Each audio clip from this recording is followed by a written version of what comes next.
할렐루야. 1054차. 횟수로 따지면 20년이 넘었습니다.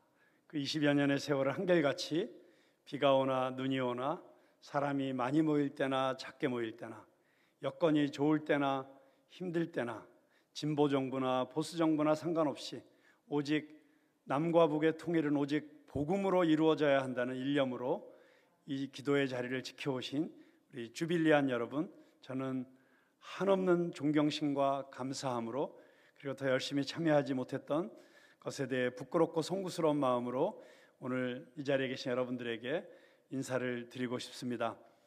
폭삭 속았수다.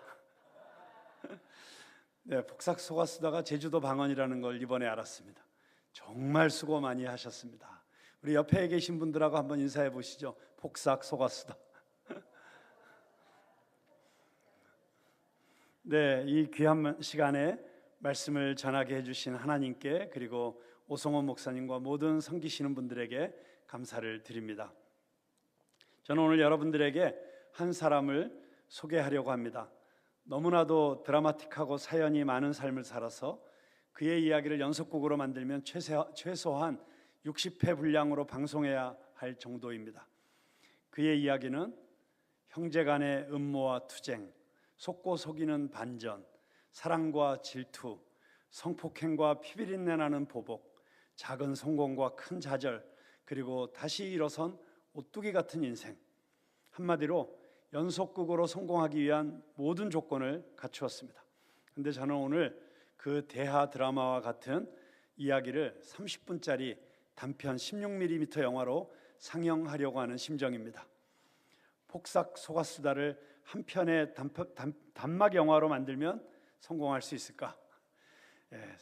설교를 준비하면서 제 머리 한 구석을 떠나지 않던 생각이었습니다. 그럼에도 불구하고 오늘 제가 통일을 위해 기도하는 이 귀한 시간에 여러분과 함께 이 사람의 이야기를 나누고자 하는 이유는, 이 사람의 이야기는 한 개인의 이야기, 한 집안의 이야기가 아니라 민족의 이야기이기 때문입니다.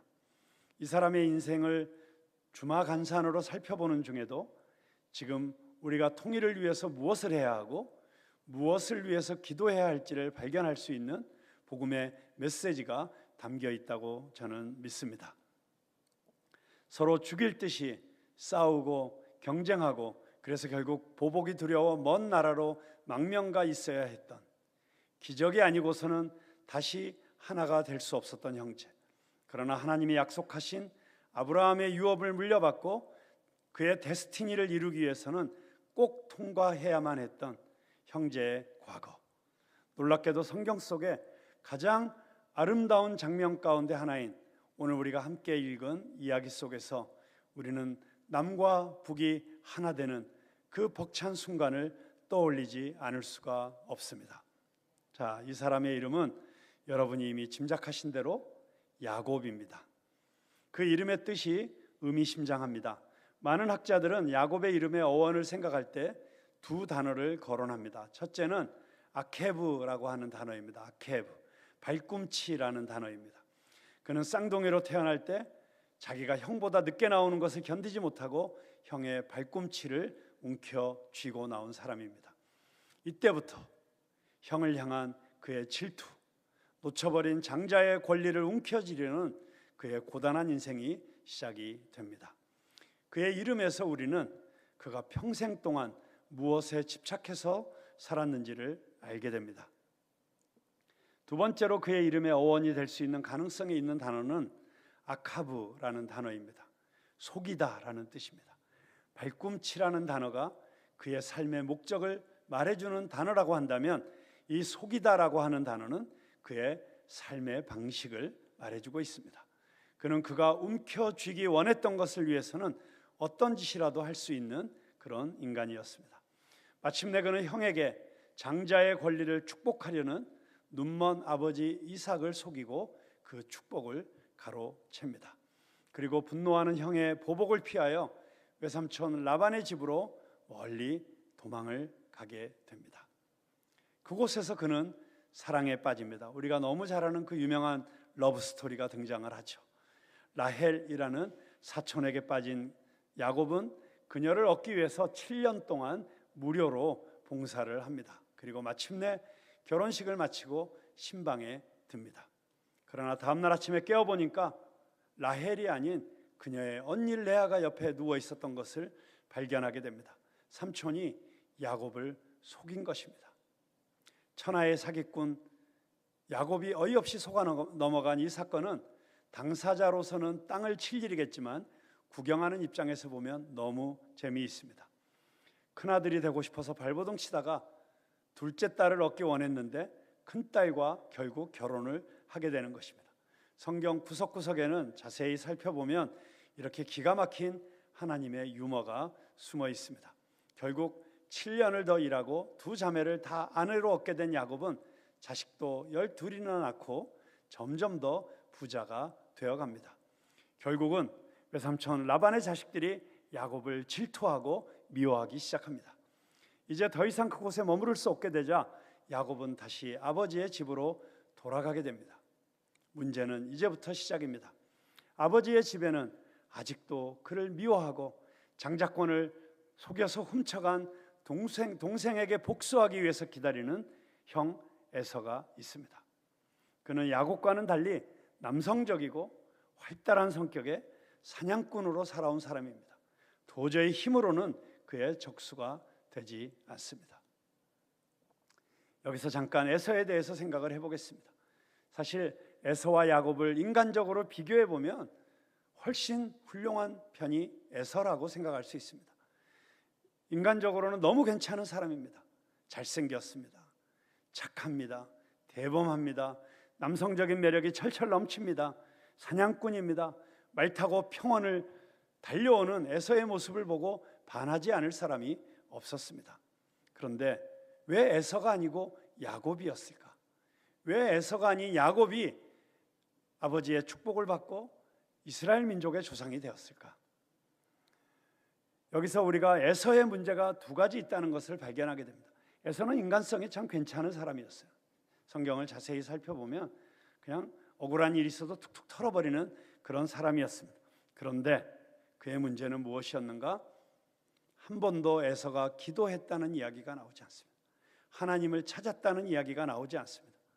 그러다 보니 두 번째로 그의 문제는 자신의 유업을 가볍게 여겼다는 것입니다. 여러분, 야곱이 팥죽 한 그릇으로 장자권을 산 그 사건 아시죠? 창세기에 보니까 그 사건에 에서는 이렇게 표현되고 있습니다. 야곱이 떡과 팥죽을 에서에게 주매 에서가 먹으며 마시고 일어나 갔으니 에서가 장자의 명분을 가볍게 여김이었더라. 자기의 유업, 자기가 마땅히 취해야 될 자기의 분깃을 가볍게 여기고 경홀히 여기는 것은 이스라엘 백성들의 사고 속에서는 아주 심각한 문제였다고 할 수 있습니다. 야곱이 형의 발 뒤꿈치를 붙잡고 태어났다는 것과 팥죽 사건을 통해서 야곱의 성격이 움켜쥐는 것, 그리고 사람을 조종하는 그런 교활함이 있다는 것을 우리는 시작부터 볼 수 있습니다. 이러한 성격은 아브라함과 이삭과 비교해 보았을 때, 그리고 하나님의 조상이라는 그 엄청난 역할에 비교해 보았을 때 우리의 기대에 훨씬 못 미치고 있습니다. 그런데 야곱이 어떤 사람이었는지를 말해주는 창세기의 표현에 보면 그의 이런 부르심과 그의 인격적인 차이 가운데 엄청난 격차가 있었다는 것을 발견하게 됩니다. 창세기 25장 27절에 보면 그 아이들이 장성함에 에서는 익숙한 사냥꾼이었으므로 들사람이 되고 야곱은 조용한 사람이었으므로 장막에 거주했다. 자, 그런데 여기 25장 27절에 보면 에서는 익숙한 사냥꾼이라고 했어요. 그런데 야곱은 조용한 사람이었다. 여러분, 이게 뭔가 불일치하지 않습니까? 에서가 사냥꾼이었으면 야곱은 직업이 나와야 되죠. 직업이. 그런데 직업이 안 나오고 조용한 사람이었다. 이렇게 된 건 왜 이렇게 되었는가? 원래 히브리어 원어 성경에 보면 야곱은 이쉬탐이었다. 이쉬탐이라고 하는 이 탐이라는 단어는 온전하다는 뜻입니다. 온전하다. 근데 여러분, 야곱이 온전한 사람입니까? 전혀 그래 보이지 않죠. 그래서 영어 성경에도 보면 이게 어떻게 야곱을 온전한 사람이라고 표현할 수가 있는가? 그래서 이걸 순화시킨 거예요. 그래서 quiet, 조용한 사람이다. mild, 부드러운 사람이다. plain, 담백한 사람이었다. 이런 식으로 영어 단어를 표현하다 보니까 한국어 번역에서도 조용한 사람이었다. 이렇게 번역했지만 우리가 잘 살펴보면 여러분 직업을 영어로 vocation이라고 하지 않습니까? 에서의 vocation은 사냥꾼이었어요. 그런데 다른 말로 vocation은 소명이라고도 합니다. 야곱의 vocation은 그럼 뭐였는가? 그는 온전한 사람이 되는 것이었습니다. 현상으로 볼 때는 전혀 그래 보이지 않는 사람이지만 하나님은 그를 부르셔서 이방 민족과는 전혀 다른 하나님의 거룩하심을 품고 있는 그런 민족의 조상으로 삼기를 원했던 것입니다. 저는 그래서 야곱과 에서를 이렇게 묵상하다 보면 제가 야곱 같은 사람인 걸 감사합니다. 제가 인간적으로 볼 때는 참 별 볼 일 없는 사람이지만 나같이 문제가 많고 이렇게 하나님 앞에서 부끄러운 것이 많은 사람임에도 불구하고 하나님은 야곱 같은 나를 부르셔서 하나님의 일을 맡기신다고 생각합니다. 우리 대한민국도 야곱 같은 민족이라고 저는 생각합니다. 그래서 우리 야곱의 이야기를 우리 민족의 이야기라고 생각하고 한번 저와 같이 이 이야기를 계속 살펴볼 수 있기를 바랍니다. 자, 이제 삼촌 라반의 집을 떠나서 집으로 가까이 가고 있습니다. 고향이 가까워올수록 야곱의 마음에 두려움이 커져갑니다. 그는 고향에서 도망친 지 14년 만에 그가 그렇게 원했던 큰 부자가 되었지만 이제 그 대가를 치루어야 되는 시간이 다가오고 있는 것입니다. 더군다나 형이 복수하기 위해서 400명이나 되는 친구들을 데리고 출발했다는 소식을 듣고 야곱은 거의 패닉, 공황 상태에 빠집니다. 그래서 한밤중에 그는 강가에 홀로 남습니다. 자기의 전 재산과 가족들, 사랑하는 아내와 아이들까지 강 건너편으로 보내놓고 그는 홀로 남아 있습니다. 여기서도 그의 이기적인 모습이 드러납니다. 야밤에 형이 기습을 해올 때 충분히 도망칠 시간을 벌기 위한 의도라고밖에 볼 수가 없습니다. 그런데 이 야복강가에 홀로 있을 때 갑자기 한 사람이 나타납니다. 그리고 야곱은 그와 더불어 씨름을 합니다. 그 유명한 야곱의 씨름 이야기가 오늘 우리가 읽었던 창세기 33장 직전에 있는 32장 24절부터 기록이 되어 있습니다. 우리 한번 24절을 같이 읽어보겠습니다. 시작.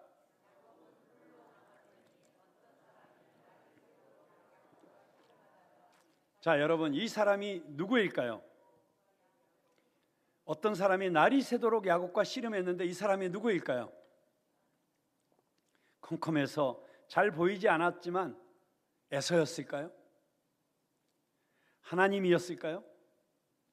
성경의 이야기는 의도적으로 이 사람의 정체를 밝히지를 않습니다. 계속 그 사람이 이렇게 표현을 합니다. 그래서 우리의 상상력이 개입할 수 있는 여지를 주고 있습니다. 그 사람은 그의 형 에서였을 수도 있었고 아버지 이삭이었을 수도 있고 삼촌 라반이었을 수도 있습니다. 그가 움켜쥐기 위해서 씨름해야 했던, 몸부림치며 씨름해야 했던 모든 사람들일 수 있습니다. 그런데 혹시 그 사람이 야곱 자신이었을까요? 결국 내가 싸워서 극복해야 될 가장 힘겨운 존재, 아니 나를 이런 실존적인 위기 상황으로 몰아넣은 그 존재는 다른 누군가가 아닌 바로 나였지 않습니까? 성공에 대한 집착, 소유에 대한 타는 목마름, 꼭 이겨야만 되는 꺼지지 않는 경쟁심, 결국 그게 해결되지 않으면 이 위기를 벗어나더라도 또 다른 위기가 나를 기다리고 있을 텐데 야곱은 결사적으로 그 사람과 씨름합니다. 그 사람은 야곱의 환도뼈를 내려치고 탈골이 됩니다. 그래도 놓지 않는 야곱에게 그 사람이 묻습니다. 내 이름이 무엇이냐? 야곱입니다. 단순히 이름을 묻고 대답한 사건이 아닙니다. 그는 실존적인 정체성을 물은 것이고 야곱은 지금 정직한 자기 고백을 한 것입니다. 여러분, 야곱의 이름의 뜻이 무엇이라고 그랬죠? 두 가지 가능성이 있는데, 속이는 자, 움켜쥐는 자. 내 이름이 무엇이냐? 야곱입니다. 네, 저는 사기꾼이고 움켜쥐는 자였습니다. 여러분, 기가 막힌 순간입니다. 이 순간이 야곱의 삶의 터닝 포인트입니다. 저와 여러분에게도 이 순간이 필요합니다. 하나님 앞에서 정직한 자기 고백의 순간, 다른 사람이 아는 내가 아닌 나의 사회적 지위와 명예와 학벌과 재산과 그 어떤 것으로도 가질 수 없는 가장 정직한 나의 벌거벗은 모습 그대로 하나님 앞에 서서, 하나님, 저는 야곱입니다.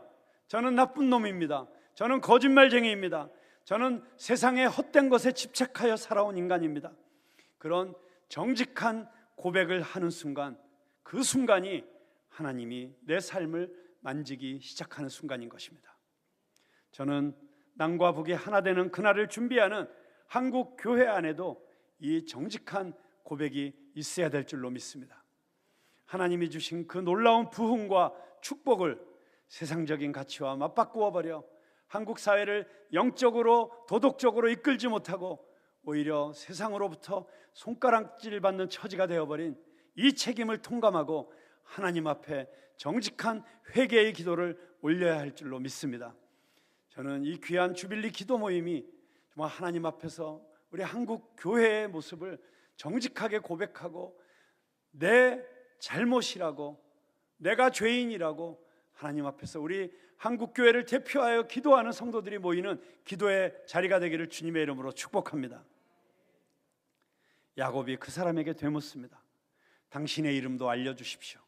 그러나 이름을 알려주시지 않고 그저 야곱을 축복합니다. 구약 성경에서 이름을 말할 수 없는 사람 누구죠?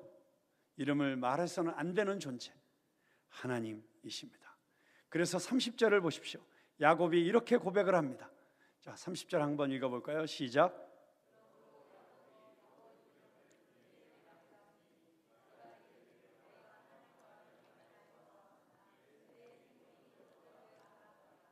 네, 하나님이었으면 확실하지 않습니까? 이렇게 본다면 이 야복강가의 씨름을 다룬 성경의 본문은 의도적으로 이 한 사건 안에 사람과의 씨름과 하나님과의 씨름을 섞어 놓은 것을 알게 됩니다.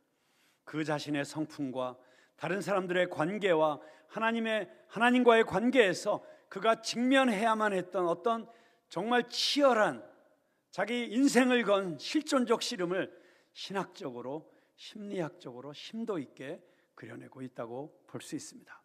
여러분, 그렇지 않습니까? 혹시 다른 어떤 사람과의 씨름 속에서 하나님과 씨름하고 있는 자신을 발견하신 경험이 없으십니까? 자신의 어떠한가 씨름하면서 하나님을 만나본 경험이 있지 않으십니까? 저는 분단의 현실이라는 이 거대한 골리앗과 씨름하면서 한국교회는 긍정적이든 부정적이든 하나님과 특별한 관계를 맺어왔다는 생각을 합니다. 우리 한국교회가 이 남과 북이 분단되어 있는 현실을 극복하기 위한 씨름을 해오는 동안에 하나님은 우리 한국교회만이 가질 수 있는 독특한 영적인 잠재력과 영적인 근력을 키워오셨다고 저는 믿습니다. 그래서 그것을 통해서 한국교회가 이제 전 세계 열방을 축복하는 그런 교회의 사명을 감당하게 될 것이고, 그 일을 하기 위해서 우리 주빌리 기도 모임이 이 자리에 모여 있다고 생각합니다. 자, 이제 야곱의 이야기는 극적인 반전을 맞이했습니다. 그는 이제 더 이상 어젯밤의 야곱이 아닙니다. 그의 이름은 하나님께서 주신 새 이름 이스라엘로 바뀌었습니다.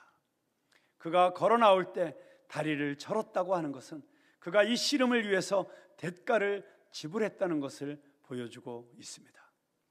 또한 그가 온전히 연약해진 자로 형님을 만날 수밖에 없다는 사실도 보여주고 있습니다. 그가 싸워서 이기려고 했던 노력도, 그가 도망가려고 발버둥쳤던 일들도 이제 다 지나간 일입니다. 그러나 그가 걸어 나올 때 해가 돋았다고 성경은 기록하고 있습니다. 이제 밤은 지나갔습니다. 새 날이 밝았습니다. 거짓과 속임수와 음모의 밤은 갔습니다. 상처와 자만심과 이기심의 밤도 같습니다. 속고 속이며 빼앗아 움켜쥐려던 오욕의 세월도 밤의 어둠 속에 묻혔습니다. 그는 늘 자기 자신을 지키고 자기 권리를 지키기 위해서 두 주먹을 움켜쥐고 이렇게 가드를 올리고 있던 자였습니다. 그러나 이제 그는 가장 연약한 모습으로 에서 앞에 서게 되었습니다. 그의 외면적 모습만 달라진 것이 아닙니다. 그는 어제까지만 해도 식구들과 하인들을 앞장 세우고 자기는 뒤에 남던 사람입니다. 그러나 이제는 자기가 맨 앞에 나섭니다. 그리고 자기 형 에서에게 7번을 엎드려 절을 합니다. 너무나도 달라진 동생의 모습에 놀랐을까요? 뜻밖에도 자기를 죽이러 오는 줄 알았던 에서가 달려와서 야곱을 껴안고 입을 맞추고 울음을 터뜨립니다. 여러분, 이 정도면 이미 야곱이 걱정하던 모든 문제가 다 해결됐다는 것을 우리는 알 수 있습니다. 그런데 야곱의 입에서 정말 충격적인 문장이 튀어나옵니다. 야곱이 하나님을 만나고 얼마나 달라졌는지를 보여주는 말입니다. 우리 33장 10절 말씀 다시 한번 같이 읽어보겠습니다. 시작.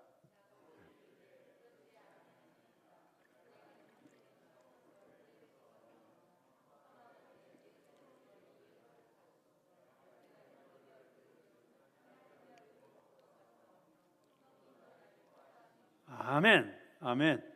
여러분, 여기 정말 충격적인 고백이 두 가지가 나오고 있습니다. 첫째는 이 예물을 받아달라고 간청하고 있습니다. 그런데 이 예물이란 단어가 의미심장합니다. 처음에 야곱이 이 예물을 준비한 것은 뇌물성이었습니다. 이 물질로 단순한 형을 감동시켜서 형의 노여움을 조금이라도 누구려 들어보자고 하는 아주 지극히 야곱적인 발상에서 나온 선물이었습니다. 그때 사용된 히브리어 단어가 민하라는 단어입니다. 이 민하라는 단어는 말 그대로 선물이었습니다. 기프트. 그런데 지금 방금 읽은 이 10절에서 그 히브리어 단어를 바꿉니다. 뭐라고 바꾸냐? 베라카라고 바꿉니다. 베라카라고. 이 베라카를 받아주세요. 여러분, 이 베라카가 어떤 단어인지 아십니까? 창세기 27장 35절에 보면 이삭이 에서에게 네 아우가 간교하게 와서 내 복을 빼앗아갔다, 너의 복을 빼앗아갔도다, 그렇게 말할 때 그게 베라카였습니다. 그리고 36절에 보니까 그놈이 팥죽 한 그릇으로 내 장자권을 사가더니 이제는 아버지를 속여서 내 복을 빼앗아갔나이다. 그때 사용된 단어가 이 베라카였어요. 라카, 베라카. 그가 내 복을 빼앗아갔다. 여러분, 야곱이 에서에게 빼앗은 게 뭐라고요? 축복인데 그 축복이 베라카예요. 베라카. 그런데 놀랍게도 10절에서 야곱이 형에게 형님, 이 예물을 받아주세요 라고 했을 때 그 예물이 베라카였어요. 단순히 선물이 아니에요.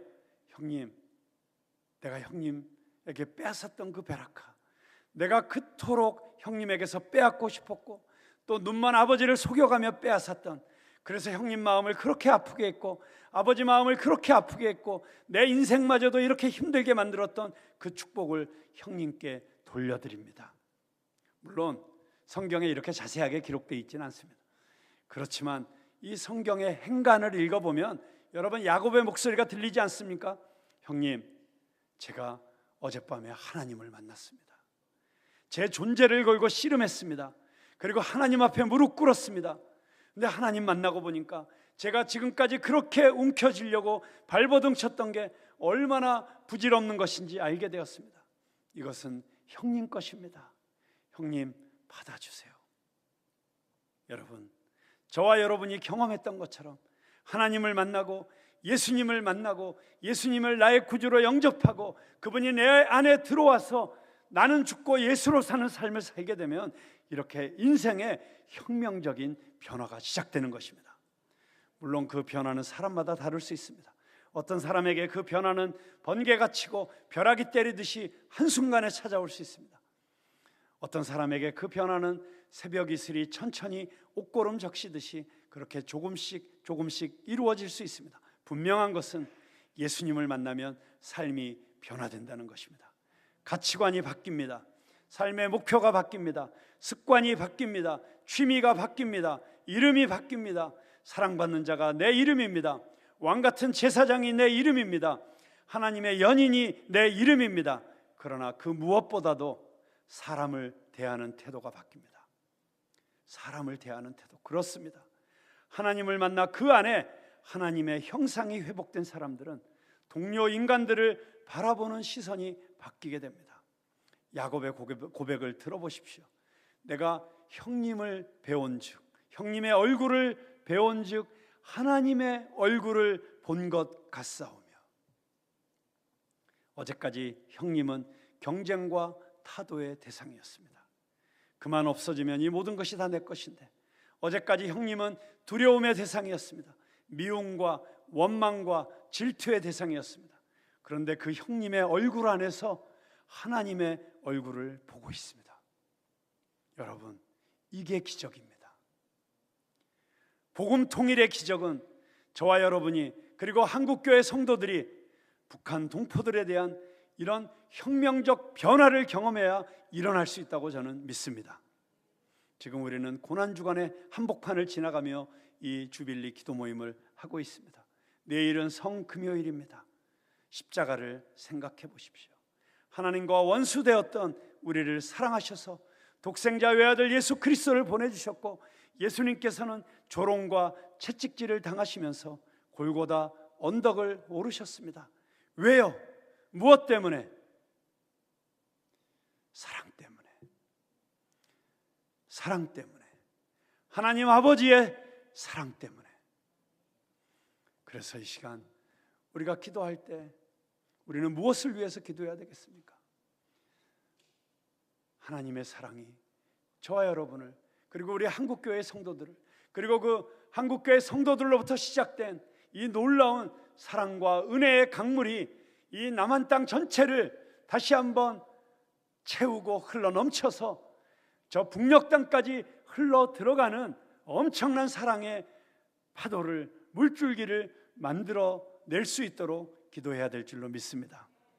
저는 오늘 우리가 두 가지 기도 제목 가지고 기도했으면 좋겠습니다. 첫째는 한국교회가 야곱이 야복강가에서 씨름하면서 하나님 앞에서 정직한 자기 고백과 회개를 했던 것을 기억하며, 우리 하나님 앞에서 한국교회가 사명을 다하지 못하고 책임을 다하지 못한 것을 하나님 앞에 고백하며 용서를 구하는 기도를 해야 된다고 생각합니다. 우리 한국교회 성도들이 이 세상 속에서 하나님의 사랑과 정의가 강같이 흐르게 하지 못했던 것을 회개하는 기도를 해야 된다고 생각합니다. 북쪽 땅에서 이 남한 땅까지 찾아온 우리 세터민들을, 우리 북녘 땅에서 이곳에 온 형제들을 더 사랑으로, 복음으로 품지 못했던 것을 회개해야 된다고 생각합니다. 우리가 북녘 땅에 있는 우리의 형제자매들을 사랑과 용서와 이해의 대상으로 보지 아니하고 여전히 경쟁하고 악마화하고, 그리고 경쟁과 두려움의 대상으로 보고 있었던 것에 대해서 회개해야 된다고 생각합니다. 저는 이 시간 두 번째로 우리가 기도해야 되는 것은 우리 한국교회가, 한국교회 성도들이 다시 한번 하나님의 사랑과 은혜를 경험하여 우리의 눈이 열려서 북녘 땅의 동포들을 예수 그리스도의 사랑으로 품을 수 있는 그런 놀라운 은혜가 임할 수 있도록 기도해야 된다고 생각합니다. 그러기 위해서 한국교회에 다시 부흥이 일어나야 됩니다. 정말 폭포수 같은 하나님의 은혜와 사랑이 쏟아 부어지는 부흥이 일어나기를 위해서 저는 기도해야 된다고 믿습니다. 이 진정한 부흥이 일어날 때 한국교회가 새로워질 것이고, 그리고 남북한을 하나로 만드는 갈등과 경쟁과 싸움과 미움과 저주의 대상이었던 서로를 사랑할 수 있는 이 놀라운 화해, 야곱과 에서가 끌어안고 부둥켜 안고 서로 눈물을 흘리며 하나가 되었던 바로 그런 놀라운 기적이 일어날 수 있다고 믿습니다. 그런데 여러분, 지나간 세월을 돌이켜 보십시오. 어떻게 남과 북이 진정으로 하나가 될 수 있겠습니까? 그동안 이렇게 서로가 서로에 대해서 가지고 있던 적대감과 증오심, 불신, 어떻게 이 모든 것들을 극복할 수 있겠습니까? 6.25 전쟁을 통해서 이 민족 저 뼛속 깊이 자리 잡은 적대감과 그 증오심이 어떻게 하루아침에 사라질 수 있겠습니까? 인간의 어떤 방법으로도 불가능한 것입니다. 그래서 진정한 통일은 오직 복음 통일밖에 없습니다. 원수까지도 사랑하라고 하신 이 복음의 명령을 우리가 주님의 말씀으로 받고 기도하고 그 사랑을 실천하기 시작할 때에만 진정한 통일이 이루어질 수 있다고 저는 믿습니다. 이 세상의 어떤 것으로도, 경제적인 힘으로도, 군사적인 힘으로도 진정한 평화 통일은 이룰 수가 없습니다. 외교를 아무리 잘해도 이 통일은 이루어지지 않습니다. 오직 우리 한국교회 성도들이 우리의 데스티니를 깨닫고 정말 남과 북이 하나 되어 우리 민족만 잘 먹고 잘 사는 민족이 아니라 상처받고 있는, 싸우고 있는, 가난 가운데 있는, 어둠 가운데 있는 전 세계 열방을 축복하는 민족이 되는 이 왕같은 제사장의 소명을 붙잡을 때, 그때 하나님께서 우리 민족의 통일을 허락해 주시리라고 믿습니다. 그래서 오늘 이 시간 계속해서 여러분들이 기도하며 나아갈 때 하나님 앞에 정말 야곱이 야복강에서 씨름했던 것과 같은 그런 간절함으로 씨름할 수 있기를 바랍니다. 이 분단의 현실이 해결되지 않으면 우리 남한도 진정한 부흥과 번영을 이룩할 수가 없습니다. 이 분단의 현실을 극복하기 위해서라도 우리 한국교회가 하나님 앞에서 야곱과 같은 치열한 기도의 씨름을 시작해야 될 줄로 믿습니다. 그리고 한국교회 안에 진정한 부흥이 임하도록, 그 부흥이라고 하는 것은 단순히 어떤 수적인, 양적인, 외형적인 성장을 말하는 것이 아닙니다. 그것은 진정한 하나님의 마음이 우리 가운데 부어지는 것을 말하는 것입니다. 거룩하신 하나님의 마음, 사랑의 마음, 정말 원수라도 품고 사랑할 수 있는 그 놀라운 하나님의 사랑이 우리 모두를 가득 채우는 그런 부흥이 한국교회 안에 시작되기를 바라며 저와 여러분이 함께 기도하는 이 주빌리 기도 모임이 되기를 주님의 이름으로 축복합니다. 기도하겠습니다. 하나님 아버지, 1504회 동안 이렇게 하나님 앞에 나와 간절히 민족의 하나됨을 위해서, 이 민족의 가장 큰 상처의 치유를 위해서 기도한 이 기도를 이미 하나님 다 들으신 줄로 믿습니다. 이제 하나님께서 약속하신 그 때가 오고 있는 줄로 믿습니다. 그 약속의 때가 이루어지기 위하여 더욱 간절히 기도하는 우리 주빌리 기도 모임이 되게 하여 주시옵소서. 야곱처럼 간절하게 축복해 주시기 전에는 절대로 당신을 가게 할 수 없습니다. 그렇게 붙잡으며 환도뼈가 탈골되기까지 그렇게 대가를 지불하며 기도했던 그 기도의 씨름이 이루어지는 주빌리 기도 모임의 현장이 되게 하여 주시옵소서. 하나님을 제대로 만났기 때문에, 하나님을 바로 만났기 때문에 형의 얼굴에서 하나님의 얼굴을 볼 수 있는 그런 엄청난 변화를 경험했던 야곱과 같이 우리 한국교회가 이념적인 틀에서 벗어나서 지난 80년 분단의 현실이 우리에게 가져다 준 선입견과 편견과 모든 잘못된 프레임에서 깨트리고 나와서 오직 예수 그리스도의 사랑으로 북녘 동포들을 품을 수 있는 놀라운 부흥의 역사가 시작될 수 있도록 우리가 함께 기도하게 하여 주시옵소서. 감사드리며 예수님의 이름으로 기도드립니다. 아멘.